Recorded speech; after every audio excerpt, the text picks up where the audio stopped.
नमस्कार, आप सबका स्वागत है एग्जाम कोच की ऑनलाइन क्लास में। तो आज का जो प्रसंग है वो छायावाद का है। हालांकि कुछ पिछली क्लास में छायावाद के बारे में आपको बताया गया था, इसका नामकरण कैसे हुआ, क्यों इसको छायावाद कहा जाता है। एक बार उस छोटी सी चीज़ को फिर हम आपको बता देते हैं कि छायावाद के कवियों ने उस अनंत और अज्ञात प्रियतम को आधार मान करके काव्य सर्जना की है। ये इनका मुख्य उद्देश्य रहा। और छायावाद के प्रमुख चार आधार स्तंभ हैं, चार कवि हैं, जिसमें प्रसाद, पंत, निराला और महादेवी वर्मा को माना जाता है। जयशंकर प्रसाद के बारे में भी पिछली क्लास में कुछ हो गया था, बता दिया था। अब आपको जयशंकर प्रसाद की कुछ और चीज़ें हैं, उन पर ध्यान देते हैं जो परीक्षा के लिए बहुत ज़रूरी है। ध्यान दीजिएगा, जयशंकर प्रसाद की एक रचना है आंसू। जयशंकर प्रसाद की जो आंसू रचना है, इस रचना से ऐसा लगता है कि इनका जो वो अज्ञात प्रेमी है, प्रियतम है, वो जो अनंत है, उसके प्रति जो वियोगावस्था है, इस वियोगावस्था का इसमें मुख्य वर्णन किया गया। ध्यान रखेंगे, भक्तिकाल में और भक्तिकाल से अगर आप पहले जाते हैं आदिकाल में, तो वियोग की अवस्था का वर्णन करने के लिए मुख्य रूप से कवियों ने 12 मासा का प्रयोग किया था। 12 मासा। तो ये 12 मासा पद्धति केवल आदिकाल और भक्तिकाल में रही। इसके बाद इस 12 मासा पद्धति का प्रयोग खड़ी बोली में मुख्य रूप से नहीं किया गया, अन्य अन्य तरीके दिखाए गए। तो जयशंकर प्रसाद की रचना जो आंसू है, ये स्मृति काव्य है। आपको क्या ध्यान रखना है, ये स्मृति काव्य है, यानी ऐसा लगता है उनका जो अनंत प्रेमी है, उसके प्रति इनकी जो स्मृतियां थी, उस चीज को इसमें व्यक्त किया गया है। प्रसाद जी की जो अंतिम रचना थी वो कामायनी थी। कामायनी प्रसाद जी की अंतिम रचना है। ये रचना 1935 ईस्वी में प्रकाशित हुई थी। तो ये भी आपको ध्यान रखना है, सन 1935 ईस्वी। अगर पूछा जाए कामायनी का प्रकाशन कब हुआ था, तो कामायनी का प्रकाशन 1935 ईस्वी में हुआ था। ये प्रसाद की अंतिम रचना है। कामायनी एक पौराणिक महाकाव्य है। किस प्रकार का है? पौराणिक महाकाव्य है। जिस महाकाव्य का संबंध वेद पुराणों से होता है, उसे पौराणिक महाकाव्य कहा जाता है। कामायनी में सर्ग कितने हैं? कामायनी में 15 सर्ग हैं। कितने सर्ग हैं कामायनी में? 15 सर्ग हैं। इन सर्गों के नाम भी, नाम का क्रम तो आपको जरूरत नहीं है याद करने की, लेकिन ये जरूर याद करने की आवश्यकता है कि इसमें से कौन सा सर्ग है और कौन सा सर्ग नहीं है। तो कामायनी के इन 15 सर्गों की अगर तालिका बनाई जाए,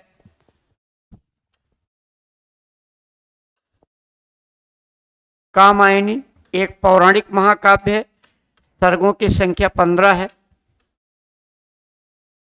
इसमें 15 सर्ग हैं। इन 15 सर्गों का क्रम रखने की, याद रखने की जरूरत नहीं है। तो इसमें चिंता,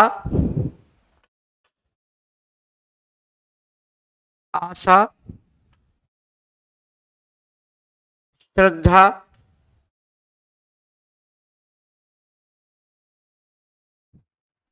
निर्वेद, काम वासना, लज्जा, कर्म, ईर्ष्या, काम वासना,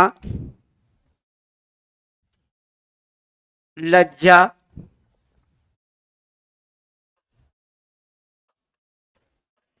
ईर्ष्या, इड़ा, स्वप्न, संघर्ष, निर्वेद, इड़ा, स्वप्न, संघर्ष,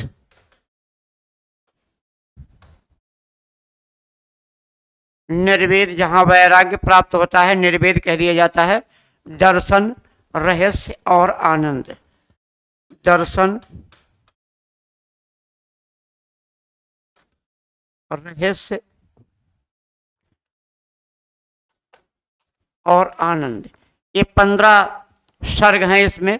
दूसरा आपको ध्यान रखना है कि जो कामायनी महाकाव्य है, ये महाकाव्य का जो आधार है वो ऋग्वेद, छांदोग्य उपनिषद और शतपथ ब्राह्मण ग्रंथ है।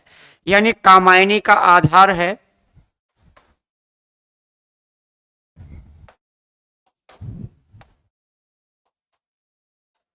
कामायनी का आधार क्या है? ऋग्वेद, छांदोग्य उपनिषद,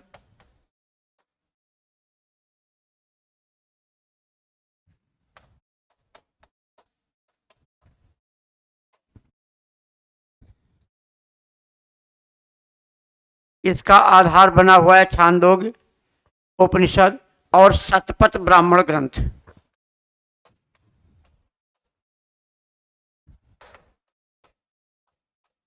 शतपथ ब्राह्मण ग्रंथ। ध्यान दीजिएगा, जो कामायनी का स्ट्रक्चर है, जो मॉडल है, उस मॉडल को मुख्य रूप से शतपथ ब्राह्मण ग्रंथ से लिया गया है इसकी कहानी। बाकी इन सभी पुस्तकों से, ऋग्वेद से और छांदोग्य उपनिषद से भी कहानी ली गई। इसमें यह दिखाया गया है कि हिंदू मैथोलॉजी के अनुसार जब चारों युग बीत जाते हैं, सतयुग, कलयुग, त्रेता और द्वापर, जब सभी युग बीत जाते हैं तो फिर एक महाप्रलय आता है। इस महाप्रलय में सब कुछ समाप्त हो जाता है, केवल राजा मनु बचते हैं। वो अजर अमर हैं और वो बच जाते हैं। इस प्रकार वो बैरागी बन जाते हैं, बैरागी का रूप धारण करके हिमालय के तलहटी में जाकर के बैठ जाते हैं। चूंकि है ही नहीं, पूरी सृष्टि में सब पानी भरा हुआ है, तो जो वो नीचे की ओर सिर झुकाए हुए बैठे हैं उनको कुछ अच्छा नहीं लगता है। तो उसी समय एक लड़की जो कि बहुत ही सुंदर है, लंबी सी है, पतली सी है, उस लड़की की आवाज उनके कानों में पड़ती है और वो कहती है, हे तपस्वी, तुम कौन हो? तो मनु को एकदम ये लगता है कि आखिर यार, जब इस संसार में कोई है ही नहीं, इस पर ये किसी स्त्री की आवाज कहाँ से आ रही है? तो प्रसाद जी ने लिखा कि एक झटका सा लगा सहर्ष, निरखने लगे लुटे से कौन। उन्होंने जब उसकी तरफ देखा, उसकी आवाज की ओर देखा, तब उसके सौंदर्य का वर्णन करते हुए प्रसाद जी कहते हैं कि नील परिधान बीच सुकुमार खिल रहा, मृदुल अधखुला अंग, खिला हो जो बिजली का फूल, मेघबन बीच गुलाबी रंग। इस प्रकार से उनके सौंदर्य का वर्णन किया गया है। प्रश्न ये है कि जब संसार में कोई नहीं है, महाप्रलय हो चुका है, मन के अलावा कोई भी जीव संसार में बाकी नहीं है, तो आखिर ये कामायनी कौन है और कहाँ से आ जाती है? बस यही आपको ध्यान रखना है। ये जो कामायनी है कोई है नहीं। कामायनी का जो असली नाम है वो श्रद्धा है। असली नाम श्रद्धा है। ये श्रद्धा कामदेव की पुत्री है। कामदेव की पुत्री है, इसलिए इसे कामायनी भी कहा जाता है। कामायनी भी कहा जाता है। यह एक गंधर्व कन्या है, यानी ये कोई इंसान नहीं है, ये एक गंधर्व कन्या है। तो इस प्रकार वो राजा मनु से उनकी समस्याओं के बारे में पूछती है और वो कहती है, यदि तुम चाहो तो हम विवाह करके इस पृथ्वी को फिर से हरा भरा कर सकते हैं और फिर से लोगों से इसको आबाद कर सकते हैं। इस प्रकार राजा मनु उसकी बात को स्वीकार कर लेते हैं, उससे विवाह कर लेते हैं। जब वो गर्भवती होती है तो राजा मनु एक दूसरी स्त्री है, उसका नाम इड़ा है, वो भी एक गंधर्व कन्या है, उससे विवाह कर लेते हैं। इस प्रकार राजा मनु श्रद्धा और इड़ा से उत्पन्न होने के कारण ही हम लोगों को मनुष्य कहा जाता है या मानव कहा जाता है। इस प्रकार ये पौराणिक महाकाव्य है। इस कामायनी महाकाव्य में मुख्य जो पात्र हैं,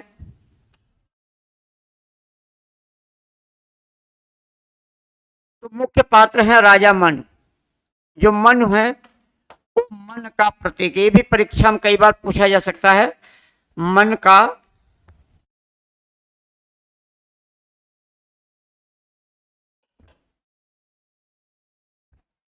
कामायनी महाकाव्य में जिस मनु की चर्चा की गई वो प्रसाद जी के अनुसार मन का प्रतीक है। श्रद्धा जो है वो हृदय का प्रतीक है।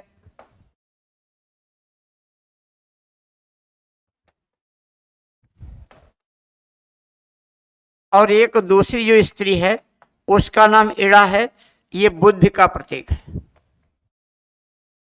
यानी ये मन है और हृदय है और बुद्धि है। तो जो श्रद्धा है वो हृदय से काम लेती है, भावनाओं से काम लेती है, लेकिन इड़ा जो बुद्धि से काम लेती है।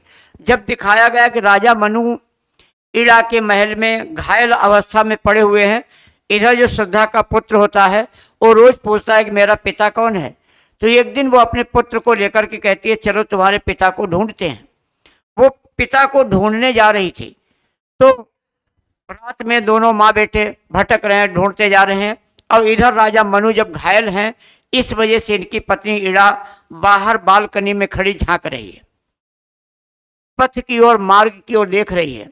तो उसे लगा कि दो छाया चलती आ रही, छाया मीन्स वो रात में ऐसे दिखे छाया चलती आ रही है।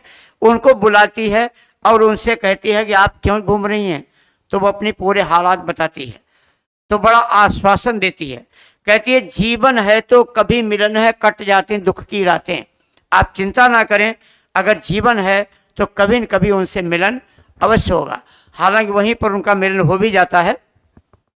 तो इस प्रकार जयशंकर प्रसाद के काव्य, उनके तरीके, देखिए किसी भी कवि के सिद्धांत को देखना पड़ता है कि कोई भी कवि किस धारणा के तहत काव्य की सृजना करता है। अगर हमें कवि की धारणा पता चल जाए, उसकी सोच पता चल जाए, उसकी लाइन पता चल जाए, तो कविताएं कोई भी हो, हम उनमें से उनकी धारणा को, उनकी सोच को आराम से परख लेते हैं। प्रसाद के बाद चलते हैं जो अगले कवि हैं, उनका नाम है निराला, यानी सूर्यकांत त्रिपाठी निराला।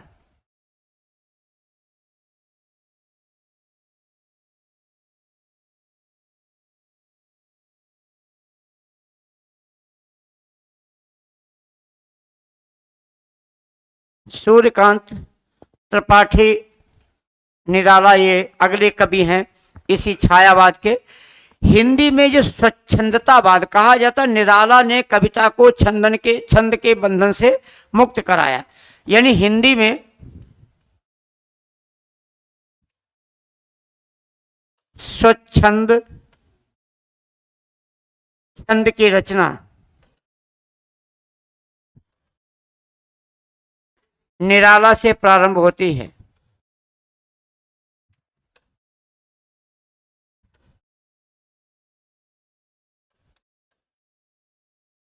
निराला से प्रारंभ होती है, यानी छंद के बंधन से कविता को निराला जी ने मुक्त कराया था।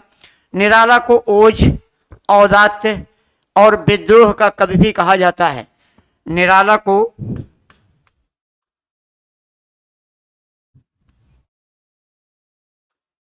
ओज,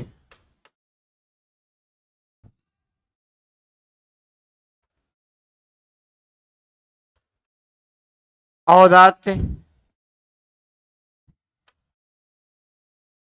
एवं क्रांति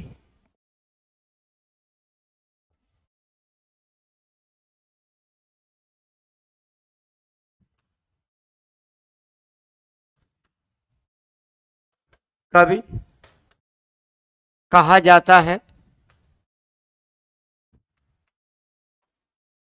इन्हें महाप्राण भी कहते हैं।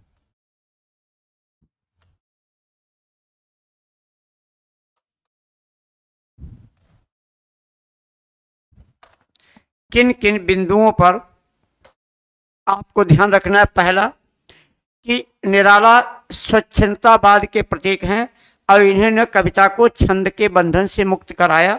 सबसे पहला ये प्रश्न निराला के संबंध में बनता है। दूसरा, ओज के कवि हैं, औदात्य के कवि हैं और क्रांति के कवि हैं, इसलिए निराला को महाप्राण भी कहा जाता है। ये जो समाज में व्याप्त रूढ़ियां हैं, जो केवल दिखावापन है, इससे दूर रहना चाहते हैं। थोड़ी सी चर्चा हमने पिछले क्लास में की थी कि इनकी कविता है दान। दान नाम की इनकी एक कविता है जिसमें शीर्षक दिया है कि निकला पहला अरविंद आज। उसमें इन्होंने जो दिखावापन है, जो बाह्य आडंबर है, उस पर व्यंग करते हुए बहुत ही सुंदर काव्य की सृजना की है। इसके बाद में निराला की सबसे एक सशक्त रचना है कुकुरमुत्ता। कुकुरमुत्ता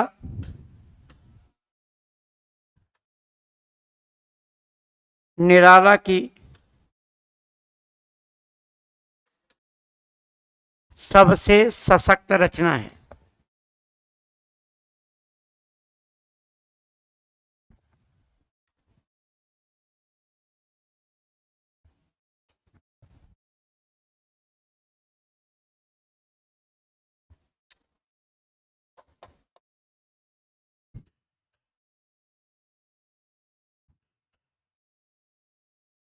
सबसे सशक्त रचना मानी जाती है।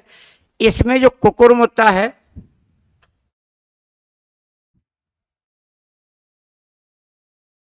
वो सर्वहारा वर्ग का प्रतीक है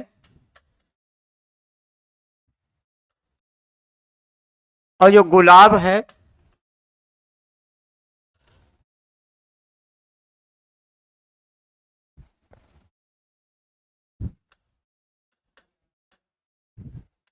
वो पूंजीपति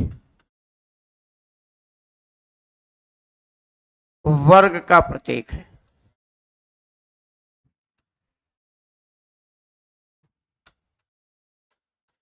दिखाया गया है कि गुलाब और कुकुरमुत्ता ये दोनों एक साथ जमे हुए हैं।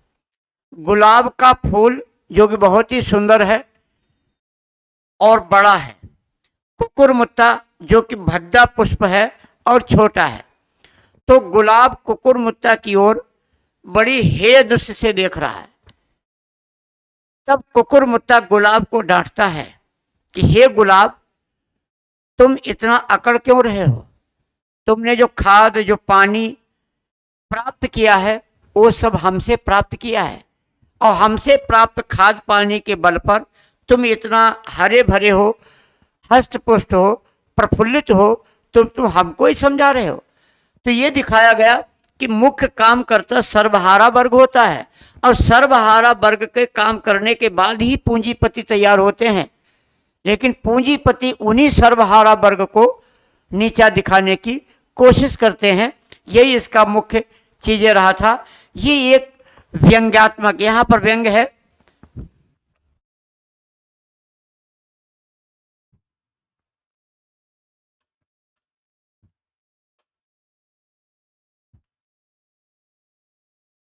व्यंग्यात्मक रचना है, यानी व्यंग किया है और सर्वसाधारण की उपेक्षा जो करता है अमीर वर्ग, पूंजीपति वर्ग दिखाया गया। जैसे कोई उद्योग है, फैक्ट्री है, कंपनी है, उस फैक्ट्री में लाखों की संख्या में वर्कर होते हैं, एक उसका मालिक होता है।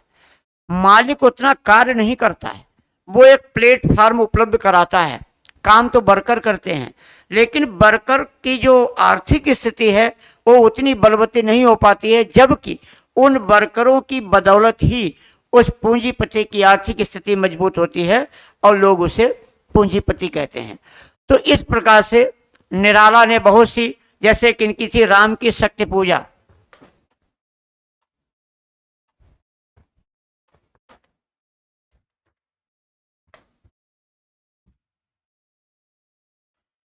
के माध्यम से भी इस चीज को दर्शाया गया है कि कृत्य जो है, कर्म है, अगर कोई जैसे पूजा करता है, पाठ करता है, अर्चना करता है, अच्छे कार्य करता है, तो उसका प्रतिफल तब प्राप्त होता है जब वो अच्छाई की ओर हो। जैसे कई बार देखा गया कुछ लोग ईश्वर की पूजा करते हैं और ये प्रार्थना करते हैं कि उससे उनका कल्याण हो, और कुछ लोग इसलिए पूजा करते हैं, वो ये प्रार्थना करते हैं कि जिससे किसी दूसरे का नुकसान हो। तो अगर हम ईश्वर की आराधना के द्वारा या इस प्रकार की अभिलाषा इच्छा के साथ आराधना करते हैं जिससे किसी का अहित हो सके, तो उस आराधना को आराधना नहीं माना जाता है, पूजा नहीं माना जाता है और उसका उतना प्रतिफल भी प्राप्त नहीं होता। अगले जो कवि हैं वो पंत साहब हैं।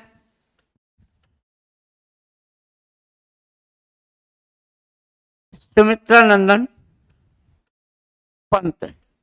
इन्हें प्रकृति के कोमल चितेरे, प्रकृति के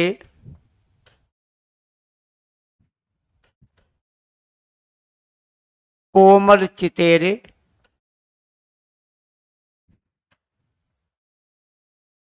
प्रकृति के सुकुमार कवि,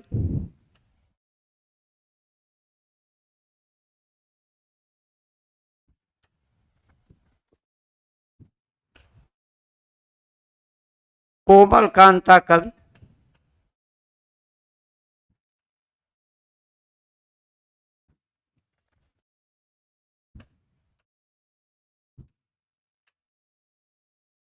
आदि नामों से जाना जाता है। ऐसे कई उपनाम हैं इनके, आदि नामों से या उपनामों से इनको जाना जाता है। प्रसाद की एक रचना है, वो पंत की एक रचना है, पल्लव ध्यान रखेगा। पंत जी अल्मोड़ा के रहने वाले हैं, इनका जन्म वही हुआ था। जब इन्होंने आंखें खोली होंगी तो इन्होंने प्रकृति के सुंदर नज़ारे देखे। पर्वतीय क्षेत्रों में या पर्वतों पर, पर्वतीय घाटियों पर प्रकृति का सौंदर्य बरसता है, प्रकृति का सौंदर्य अपनी चरम सीमा पर होता है। तो इन्होंने आंखें खोलते ही इस प्रकार के सौंदर्य का अवलोकन किया, तो अपनी रचनाओं में उसी का इन्होंने अंकन किया। लेकिन इनका राजा काला काकर से विशेष अनुराग था, तो कुछ वर्ष ये उनके यहाँ रहे और माता सरस्वती की साधना की। एक बार इन्होंने राजा से इच्छा जाहिर की थी कि वे चांदनी रात में गंगा नदी में विहार करना चाहते हैं, भ्रमण करना चाहते हैं नाव के द्वारा। तो राजा ने उनकी इच्छा अनुसार व्यवस्था कराई, उन्होंने नौका विहार किया, भ्रमण किया। उन्हें कुछ संसार की सच्चाई और अच्छाई प्राप्त हुई। वहां पर वास्तविकता को उन्होंने देखा, क्षणभंगुरता को देखा, बदलाव को देखा, परिवर्तन को देखा। तो ऐसा कोमल कांता कवि जो प्रकृति के कोमल दृश्यों का अंकन करता है, वो कविता लिखता परिवर्तन। अब वो लिखता है 4 दिन सुखद चांदनी रात और फिर अंधकार अज्ञात। लिखता है कि जा कहाँ बचपन का कोमल गात, जरा का पीला पात, आखिर ये परिवर्तन क्यों होता है। लिखा है कहा वो सत्य वेद विख्यात, दुरित दुख दैन थे जब ज्ञात। कितनी सुंदर बातें उसमें कही हैं कि वो सत्य कहाँ है जो वेदों में विख्यात है और जो वाकई था। दुरित दुख दैन थे जब ज्ञात, यानी यहाँ के निवासियों को, पृथ्वी लोक के निवासियों को दुख दरिद्र पता नहीं था। भगवान श्री राम का जो समय था, जिसको राम राज्य कहते हैं, गोस्वामी तुलसीदास ने लिखा है कि राम राज्य कैसा था कि न ही कोई दुखी दरिद्र दीना, न ही कोई अबुद लक्षणहीना। श्री राम के राज्य में दुख, दरिद्र, गरीबी या जो भी जिन्हें हम समस्याएं कहते हैं, इससे लोग अपरिचित थे। अपरिचित, जरा, मरण, भ्रू, प्रात, इन चीजों से लोग अपरिचित थे। लेकिन वर्तमान में क्या है, इस समय तो यह है कि मिल गया अगर कुछ ऋण आज, चुका लेता दुख कल ही ब्याज, काल को नहीं किसी की लाज। इस प्रकार इन्होंने व्यथित होकर के परिवर्तन कविता पंत साहब ने लिखी थी। पंत साहब की जो रचना है पल्लव, पंत की रचना पल्लव को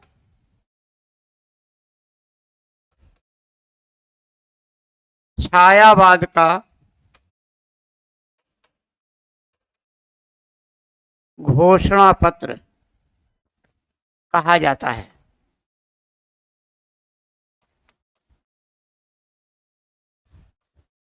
यानी इनकी पल्लव जो रचना है, इसे छायावाद का घोषणा पत्र कहा जाता है। इस प्रकार के प्रश्न परीक्षा में आ सकते हैं, जिन्हें आपको ध्यान रखना है। इसे यानी इसी रचना को प्रकृति की प्रयोगशाला, प्रकृति की प्रयोगशाला भी कहा जाता है।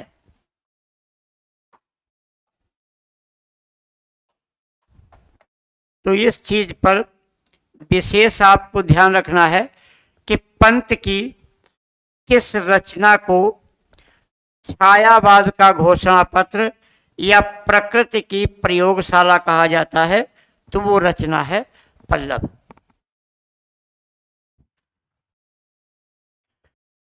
इनको सन 1960 में कला और बूढ़ा चांद के लिए साहित्य अकादमी पुरस्कार मिला था।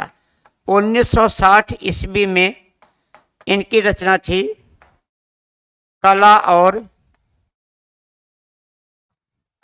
बूढ़ा चांद।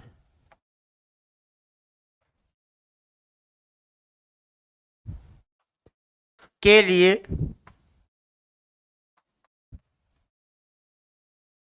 साहित्य अकादमी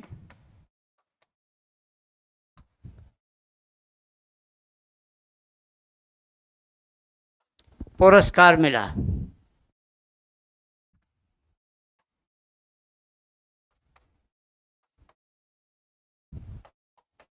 रचना साहित्य कला और बूढ़ा चांद के लिए साहित्य अकादमी पुरस्कार दिया गया। 1961 में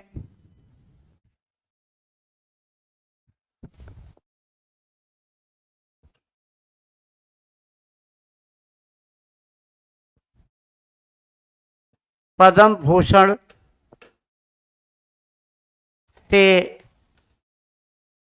इन्हें पुरस्कृत किया गया।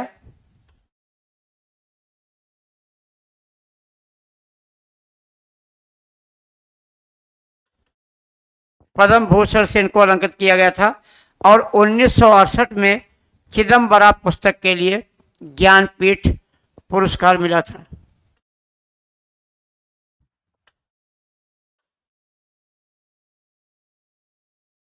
बड़ी चर्चित रचना है चिदम्बरा के लिए। इनको जो है ज्ञानपीठ पुरस्कार दिया गया था।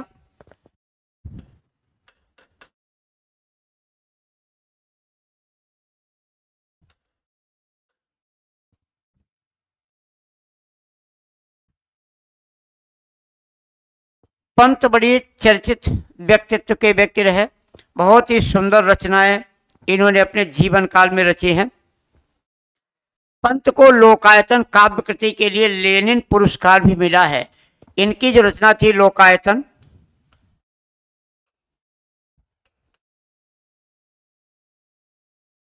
के लिए इनको जो है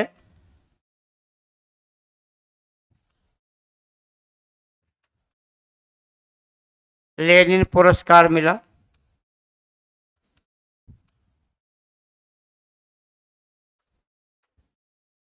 भिन्न क्षेत्र की अलग अलग रचनाएं करने वाले, प्रकृति के कोमल दृश्यों को भी उभारने वाले, संसार की परिवर्तनशीलता को भी प्रदर्शित करने वाले कवि थे कि कहाँ प्रकृति का अंकन करना है और कहाँ संसार के परिवर्तन को, और तथ्य भी देने हैं। नौका विहार दिखाया कि जब पहुंची चपला बीच धार, छिप गया कांगनी चांदनी का कगार, दो बाहों से दूरस तीर, धारा का कृष कोमल शरीर। जब नौका विहार करके वापस आए तो कहते हैं इस धारा शाही जग का क्रम, जैसे नदी की धारा लगातार चलती रहती है तो धारा चलती रहती है, नदी स्थिर रहती है, ऐसे ही जीवन का क्रम है। लोग आते और जाते रहते हैं, संसार बना रहता है। तो बहुत ही चीजें उभर कर इनके सामने आई जिनका इन्होंने पंत जी ने अवलोकन किया था। अगले इसमें जो कवि हैं आपके, चौथा स्तंभ जो है महादेवी वर्मा।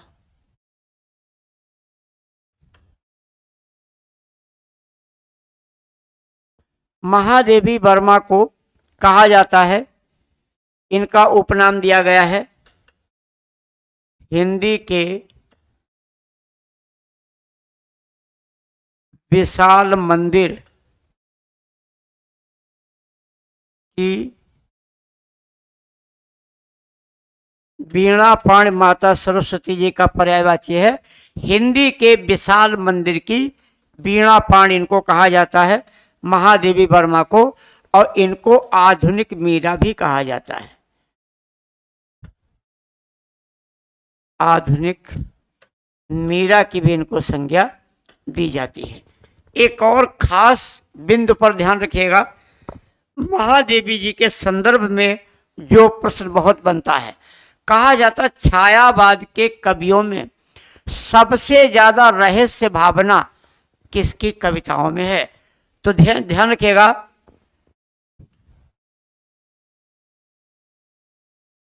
छायावाद के कवियों में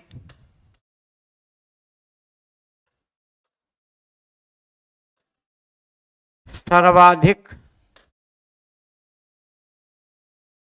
रहस्य भावना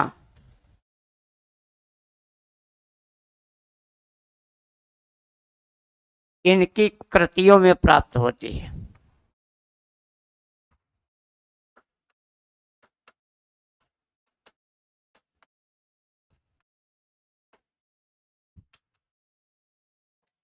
अपने बारे में इन्होंने लिखा, एक इनकी रचना है, मैं नीर भरी दुख की बदली।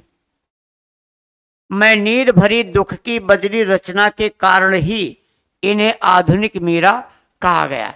एक तरफ मीराबाई जी ने लिखा था कि सूली ऊपर सेज हमारी, सोवण किस विधि होए, और गगन मंडल पर सेज पिया की किस दिन मिलना हो, किस विध मिलना हो। उसी प्रकार इन्होंने लिखा कि मैं नीर भरी दुख की बदली, उसमें अपना परिचय देती हैं कि विस्तृत नभ का कोई कोना, कोई न कभी अपना होना, परिचय इतना इतिहास यही, उमड़ी कल थी मिट आज चली। कितनी ही सुंदर बात की। आकाश में जब बादल होते हैं तो पूरा आकाश बादलों से भर जाता है, लेकिन इस विशाल नभ का कोई भी क्षेत्र बादलों के लिए नहीं होता है, फिर आकाश निर्मल और स्वच्छ हो जाता है। तो विस्तृत नभ का कोई कोना, कोई न कभी अपना होना। आगे इन्होंने कहा कि पद चिन्ह दे जाता जाना, सुध मेरे आगम की जग में, सुख की सिहरन हो अंत खिली। तो जब मेरा आगमन हुआ प्रसन्नता लोगों को हुई, लेकिन एक और खास बात है कि आपके आने से तो लोग खुश होते, जाने से नहीं, इसलिए पद चिन्ह दे जाता जाना, जाने में अपने पैरों के चिन्ह नहीं छोड़ने चाहिए, यानी उस मार्ग पर, उस रास्ते पर कोई और भी ना जाए। ईश्वर से मिलन के भी संबंध में, संध्या सुंदरी के बारे में बहुत सी रचनाएं इनके में रही है। अब एक खास बात है, महादेवी जी की रचना, इनकी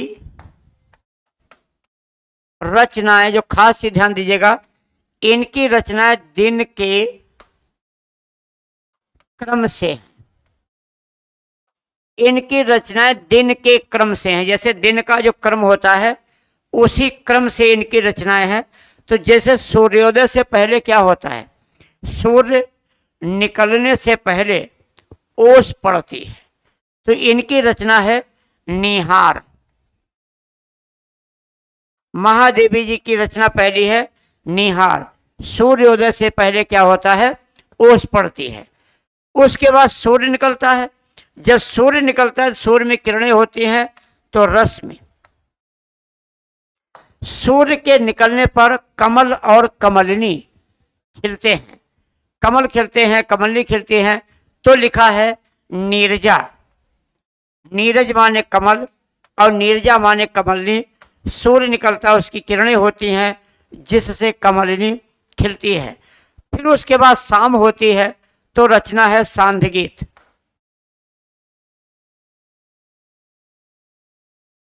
सांध्य गीत।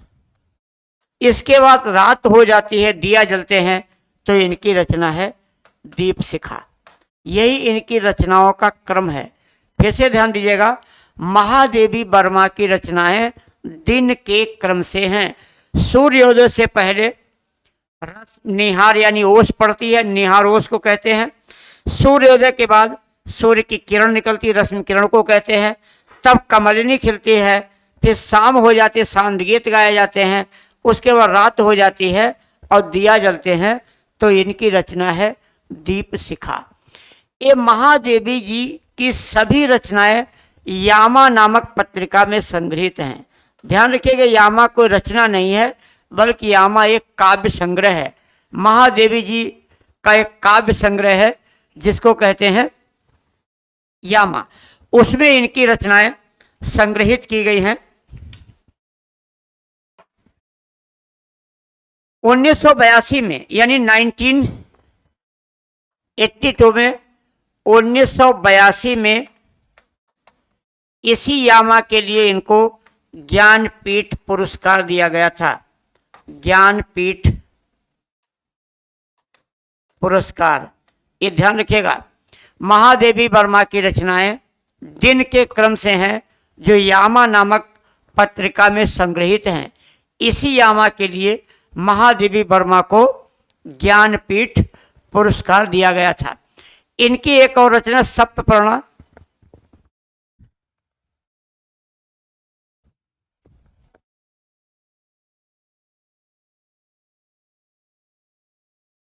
महादेवी वर्मा की रचना सप्तपर्णा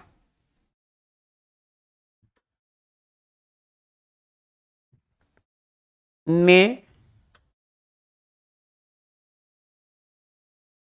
ऋग्वेद के मंत्रों का काव्य अनुवाद किया गया है।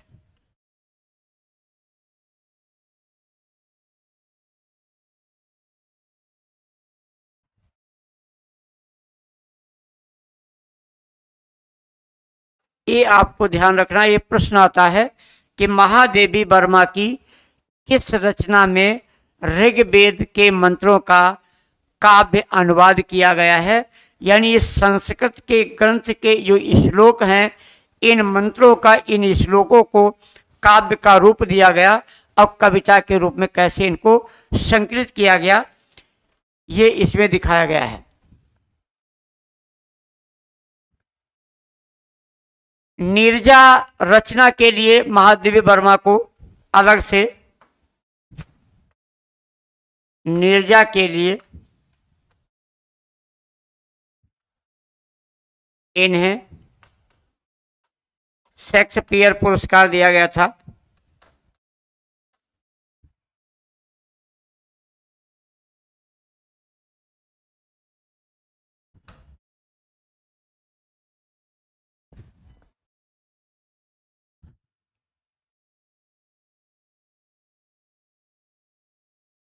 तो कहा जाता उस युग में जब ये लोग कवि रहे होंगे, तो जो कवि सम्मेलन होता था, कवि सम्मेलनों में पुरुष कवियों की और महिला कवियों की अलग अलग पंक्ति हुआ करती थी।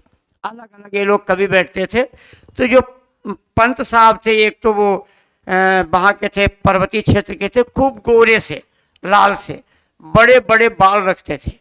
बाहर से एकदम कोई ऐसे देख लेता, मूछे दाढ़ी नहीं रखते थे, बाल उनके बड़े बड़े थे, तो बाहर से ऐसे लगता कि कोई स्त्री है।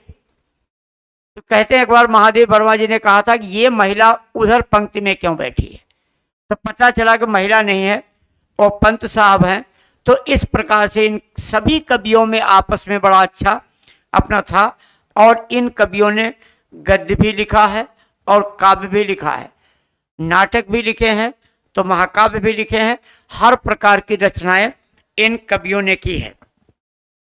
तो ये छायावाद की कुछ खास चीजें आपको बताई गई हैं, और छायावाद की कुछ प्रसिद्ध पंक्तियां जो परीक्षा में आती हैं उन पर ध्यान दिलाते हैं आपको। एक पंक्ति है,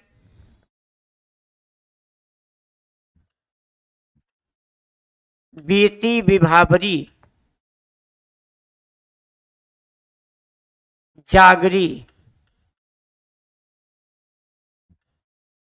अंबर पनघट में डुबो रही,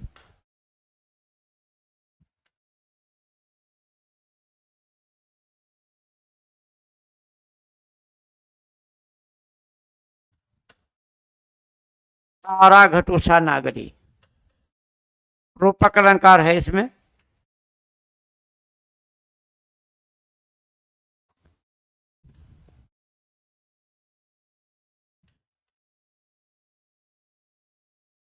बीती विभावरी, विभावरी रात का पर्यायवाची है। बीती विभावरी जागरी, अंबर पनघट में डुबो रही, तारा घट उषा नागरी, ये पंक्ति प्रसाद जी की ही है।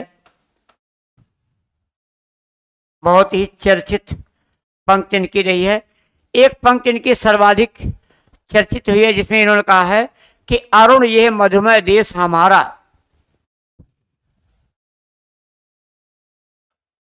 अरुण सूर्य का पर्यायवाची है। अरुण यह मधुमय देश हमारा, जहां पहुंच अनजान क्षितिज को।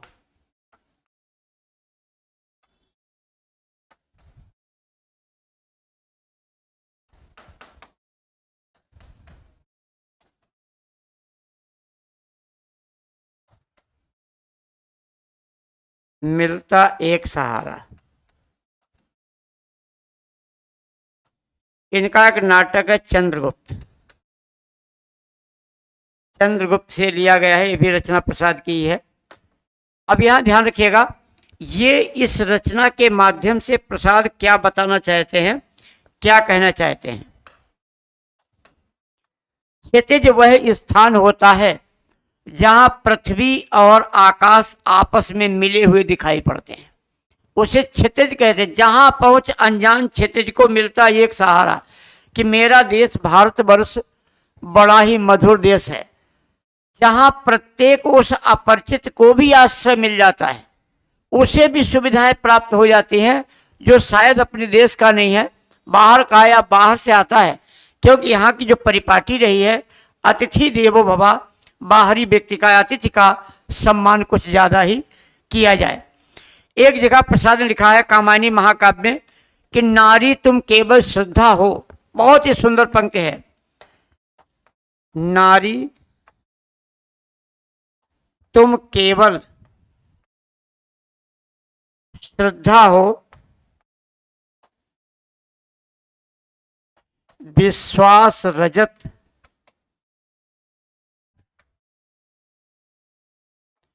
नग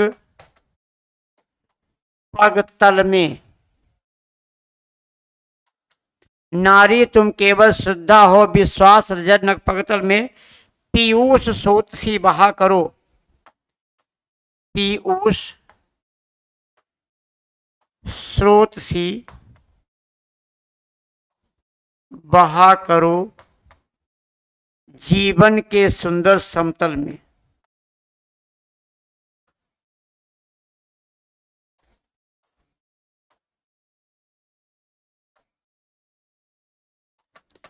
नारी तुम केवल श्रद्धा हो, विश्वास रजत नग पगतल में, पीयूष स्रोत सी बहा करो, जीवन के सुंदर समतल में। ये भी प्रसाद का ही एक कामायनी से लिया गया है। और इसका प्रसाद जी की बड़ी सुंदर रचना है कि बताइए, स्त्री के प्रति श्रद्धा भाव है, तो भाव अगर श्रद्धा का है तो कृत्य भी श्रद्धा भाव की ही होने चाहिए। एक बार सुमित्रानंद पंत से किसी ने पूछा था कि ये बताओ पहला कवि कौन होगा और पहली कविता कौन होगी, सबसे पहला कवि कौन होगा। तो देखिए, कवि बनने के लिए व्यक्ति को वियोगी होना बहुत जरूरी है। आपका सबसे पहले कहीं संयोग हो, और संयोग के बाद जब वियोग हो, वियोग होने पर ही प्रस्फुटन होता है और कवित्व तो बाहर निकलता है। तो कवि बनने के लिए वियोगी होना बहुत जरूरी है। अब वो वियोग किसी से भी हो सकता है, नायक से हो, नायिका से, ईश्वर से हो, धन से हो, समाज से हो, कहीं से भी योग हो और वियोग हो, तभी आप कवि बन पाते हैं। तो पंत ने कहा था,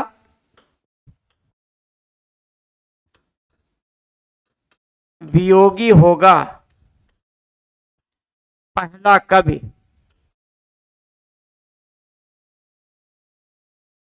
आह से उपजा होगा गान।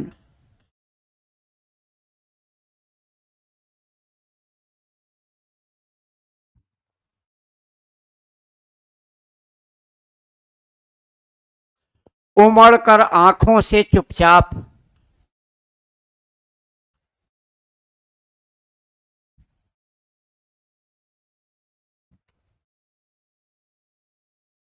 चुपचाप वही होगी कविता अनजान।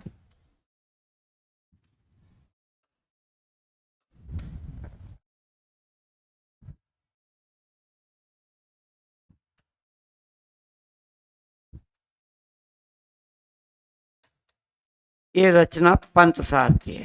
ये पंक्ति, वियोगी होगा पहला कवि, आह से उपजा होगा गान, उमड़ कर आंखों से चुपचाप वही होगी कविता अनजान। यानी कवि कोई हो पता नहीं, वियोगी अवश्य होगा, उसकी आहों से एक जो ऊर्जा निकली होगी, जो आंसू के रूप में आंखों से बाहर व्यक्त हुई होगी, उसे ही लोगों ने कवि और उसकी उस भावना को कविता कहा होगा। प्रसाद ने जगह लिखा है आंसू महाकाव्य में, जो घनीभूत पीड़ा थी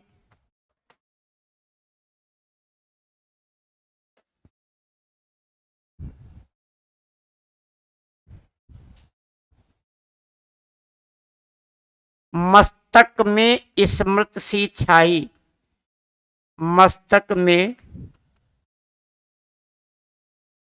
स्मृत सी छाई, दुर्दिन में आंसू बनकर,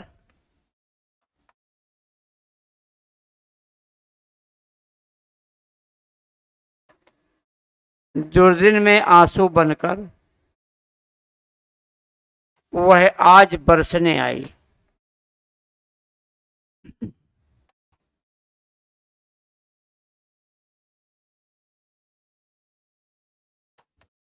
ये आंसू से लिया गया है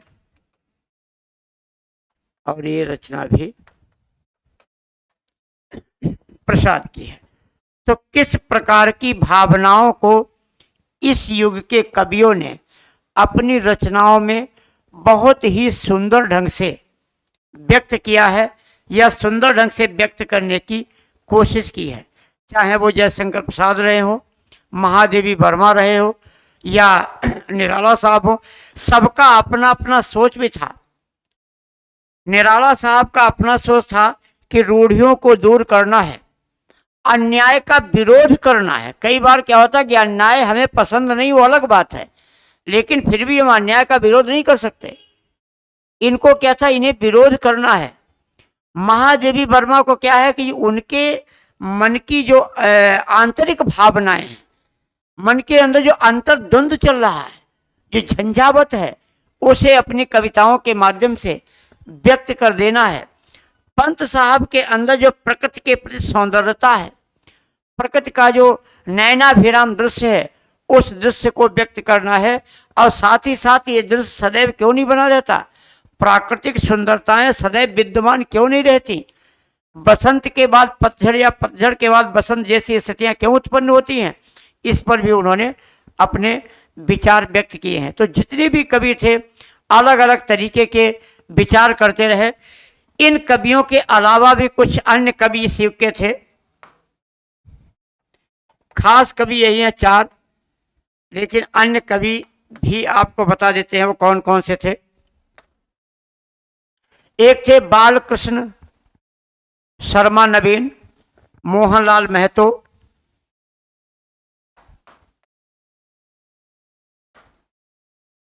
बालकृष्ण शर्मा नवीन, मोहनलाल महतो,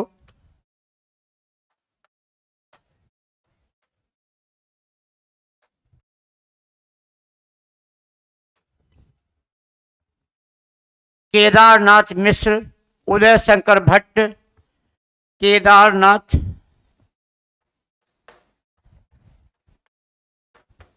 मिश्र, ये प्रभात के नाम से कविता लिखते थे।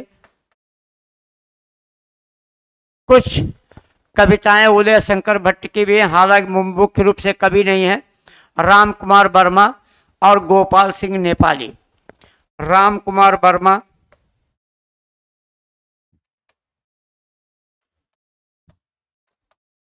और गोपाल सिंह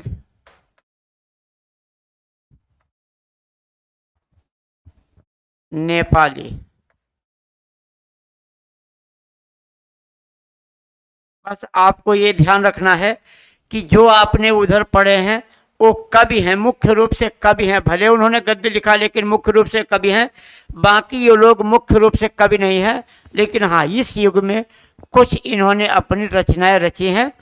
इस युग में इन्होंने भी अपने काव्य सर्जनाओं से सहयोग किया था, इसलिए इनका नाम आया हुआ है।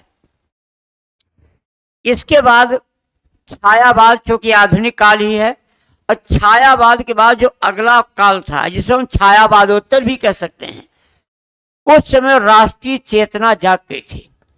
इस समय का जो काल था ये 1918 से शुरू होता है और 1936 तक जाता है। 1918 से पहले ही 1857 वाली क्रांति हो चुकी थी, कुछ और भी क्रांति हुई थी, तो देश की आज़ादी का भी प्रक्रम शुरू हो चुका था। जो जिस प्रकार का व्यक्ति था वो देश की आज़ादी में उसी प्रकार का सहयोग कर रहा था। कभी लोग अपनी रचनाओं से, सेठ साहूकार लोग धन दौलत से, और शारीरिक शक्ति से संपन्न जो लोग थे वो शारीरिक बल के साथ देश की आज़ादी के लिए कार्य कर रहे थे। तो अगला हमारा जो टॉपिक रहेगा इसमें राष्ट्रीय काव्य धारा के कवि के बारे में बताएंगे, क्योंकि अगला क्लास प्रारंभ होने जा रही है बाल विकास की। तो इसके बाद में बाल विकास का आनंद लें। इस चैनल को सब्सक्राइब करें, लाइक करें, तो यहाँ से होने वाले सभी जितने भी लाइव चीज़ें होती हैं वो सब आपका नोटिफिकेशन मिलता रहेगा। तो आज की क्लास यहीं तक। नमस्कार, जय हिंद।